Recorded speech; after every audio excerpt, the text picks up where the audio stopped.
ದಿಕ್ಕಿನಲ್ಲೇ ಕುಳಿತು ದೇವರ ಪೂಜೆಯನ್ನೇಕೆ ಮಾಡಬೇಕು?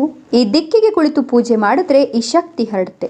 ಹೌದು, ದೇವರ ಪೂಜೆಯನ್ನು ಮಾಡುವಾಗ ಅದರ ವಿಧಿವಿಧಾನಗಳ ಬಗ್ಗೆ ನಾವು ಸರಿಯಾಗಿ ತಿಳಿದುಕೊಂಡಿರಬೇಕು.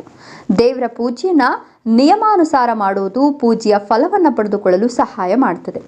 ದೇವರ ಪೂಜೆಯನ್ನು ಮಾಡೋದಕ್ಕೆ ಪೂಜಾ ಸಾಮಗ್ರಿಗಳು ಎಷ್ಟು ಅವಶ್ಯಕವಾಗಿರ್ತದೆಯೋ ಅಷ್ಟೇ ಯಾವ ದಿಕ್ಕಿನಲ್ಲಿ ನಾವು ದೇವರ ಪೂಜೆಯನ್ನು ಮಾಡಬೇಕು, ಯಾವ ದಿಕ್ಕಿನಲ್ಲಿ ದೇವರ ಪೂಜೆಯನ್ನು ಮಾಡಬಾರ್ದು ಅನ್ನೋದನ್ನು ತಿಳಿದುಕೊಳ್ಬೇಕಾದದ್ದು ಅಷ್ಟೇ ಮುಖ್ಯ. ಶಾಸ್ತ್ರದಲ್ಲಿ ಪೂಜೆ ಮಾಡೋದಕ್ಕೆ ಯಾವ ದಿಕ್ಕುಗಳು ಉತ್ತಮ ಎಂಬುದನ್ನು ಉಲ್ಲೇಖಿಸಲಾಗಿದೆ. ಶಾಸ್ತ್ರದಲ್ಲಿ ಮಾತ್ರವಲ್ಲ, ಮನೆಯ ಹಿರಿಯರು ಕೂಡ ನಾವು ಪೂಜೆ ಮಾಡುವಾಗ ಯಾವ ದಿಕ್ಕಿನಲ್ಲಿ ಕುಳಿತು ಪೂಜೆ ಮಾಡಬೇಕು ಅನ್ನೋದನ್ನು ಹೇಳಿದ್ದಾರೆ.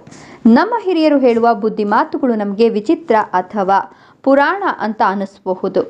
ಆದರೆ ಅವುಗಳ ಬಗ್ಗೆ ಶಾಸ್ತ್ರಗಳಲ್ಲೂ ಹೇಳಿರೋದನ್ನು ನೋಡಿದಾಗ ಅವರು ಹೇಳಿರುವ ವಿಚಾರಗಳು ಸರಿ ಅನಿಸ್ತವೆ. ಶಾಸ್ತ್ರಗಳ ಪ್ರಕಾರ ಹಾಗೂ ಹಿರಿಯರ ಪ್ರಕಾರ ನಾವು ಯಾವ ದಿಕ್ಕಿನತ್ತ ಮುಖ ಮಾಡಿ ಕುಳಿತು ದೇವರ ಪೂಜೆಯನ್ನು ಮಾಡಬೇಕು, ಇದರ ಪ್ರಯೋಜನಗಳು ಏನು ಅನ್ನೋದನ್ನು ಒಂದೊಂದಾಗಿ ತಿಳಿಯೋಣ. ಅದಕ್ಕೂ ಮುನ್ನ ಶಾಸ್ತ್ರ, ಪುರಾಣ, ಹಿರಿಯರ ಆಚಾರ ವಿಚಾರ, ಆಚರಣೆಗಳ ಮೇಲೆ ನಂಬಿಕೆ ಇದ್ದರೆ ತಪ್ಪದೆ ಒಂದು ಲೈಕ್ ಮಾಡಿ. ಮೊದಲನೆಯದಾಗಿ ಪೂಜೆ ಮಾಡುವ ದಿಕ್ಕು. ಶಾಸ್ತ್ರಗಳಲ್ಲಿ ಹಾಗೂ ನಮ್ಮ ಹಿರಿಯರು ಹೇಳುವ ಪ್ರಕಾರ ನಾವು ದೇವರನ್ನ ಪೂಜಿಸುವಾಗ ಪೂರ್ವಾಭಿಮುಖವಾಗಿ ಕುಳಿತು ಪೂಜೆಯನ್ನು ಮಾಡಬೇಕು. ಸೂರ್ಯೋದಯದ ದಿಕ್ಕಾದ ಪೂರ್ವ ದಿಕ್ಕಿಗೆ ಕುಳಿತು ದೇವರ ಪೂಜೆಯನ್ನು ಮಾಡೋದು ಅತ್ಯಂತ ಶುಭವೆಂದು ಪರಿಗಣಿಸಲಾಗ್ತದೆ. ಇದಕ್ಕೆ ಕಾರಣ ಅಂದರೆ ಈ ದಿಕ್ಕನ್ನ ಶಕ್ತಿ ಮತ್ತು ಶೌರ್ಯದ ಸಂಕೇತವೆಂದು ಪರಿಗಣಿಸಲಾಗ್ತದೆ.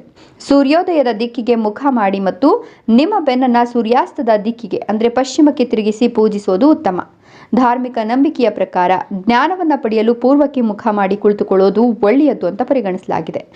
ಎರಡನೆಯದಾಗಿ ಪೂರ್ವ ದಿಕ್ಕಿನಲ್ಲಿ ದೇವರ ಪೂಜೆಯನ್ನು ಮಾಡೋದ್ರ ಪ್ರಯೋಜನಗಳು ಏನು? ಪೂರ್ವಕ್ಕೆ ಮುಖ ಮಾಡಿ ಪೂಜೆ ಮಾಡೋದ್ರಿಂದ ವ್ಯಕ್ತಿಯಲ್ಲಿನ ದೇವರ ಬಗೆಗಿನ ನಂಬಿಕೆ ಮತ್ತು ಸಾಮರ್ಥ್ಯ ಹೆಚ್ಚಾಗ್ತದೆ ಮತ್ತು ಸಕಾರಾತ್ಮಕ ಶಕ್ತಿ ಹರಡ್ತದೆ. ಅಲ್ಲದೆ ಈ ದಿಕ್ಕಿನಲ್ಲಿ ಪೂಜಾ ಸ್ಥಳವಿದ್ರೆ ಮನೆ ಮತ್ತು ಕುಟುಂಬದಲ್ಲಿ ಸಂತೋಷ, ಶಾಂತಿ, ಸಮೃದ್ಧಿ, ಆರೋಗ್ಯ ಪ್ರಯೋಜನಗಳು ದೊರೆಯುತ್ತವೆ. ಮೂರನೆಯದಾಗಿ ದೇವರ ಪೂಜೆಯನ್ನು ಮಾಡುವ ಸರಳ ವಿಧಾನ. ದೇವರ ಪೂಜೆಯನ್ನು ಪ್ರತಿನಿತ್ಯವೂ ಮಾಡಲಾಗ್ತದೆ. ದೇವರ ಪೂಜೆಯನ್ನು ಮಾಡುವ ಮುನ್ನ ದೇವರ ಕೋಣೆಯನ್ನು ಹಾಗೂ ಮನೆಯನ್ನು ಸ್ವಚ್ಛಗೊಳಿಸಬೇಕು. ನಂತರ ಸ್ನಾನ ಮಾಡಿ ಶುದ್ಧವಾದ ಬಟ್ಟೆಯನ್ನು ಧರಿಸಿ ಪೂಜೆಯನ್ನು ಪ್ರಾರಂಭಿಸಬೇಕು. ದೇವರುಗಳಿಗೆ ಹೂವನ್ನು ಅರ್ಪಿಸಬೇಕು. ಒಂದು ಕಳಶದಲ್ಲಿ ನೀರನ್ನು ಇಡಬೇಕು. ದೀಪವನ್ನು ಹಚ್ಚಿ ಧೂಪವನ್ನು ಹಾಕಿ ಆರತಿಯನ್ನು ಮಾಡಬೇಕು. ಪೂಜೆಯ ಕೊನೆಯಲ್ಲಿ ದೇವರಿಗೆ ಅಕ್ಷತೆಯನ್ನು ಹಾಕಿ ಪೂಜೆಯಲ್ಲಿ ತಿಳಿದೋ ಅಥವಾ ತಿಳಿಯದೆಯೋ ಮಾಡಿದ ತಪ್ಪುಗಳಿಗೆ ಕ್ಷಮೆಯನ್ನು ಕೇಳಿ ಪೂಜೆಯನ್ನು ಪೂರ್ಣಗೊಳಿಸಬೇಕು. ಹೌದು, ದೇವರ ಪೂಜೆಯನ್ನು ಮಾಡುವಾಗ ನಿಯಮಗಳನ್ನು ಹಾಗೂ ವಿಧಿವಿಧಾನಗಳನ್ನು ಗಮನದಲ್ಲಿಟ್ಟುಕೊಂಡು ಪೂಜೆಯನ್ನು ಮಾಡಬೇಕು.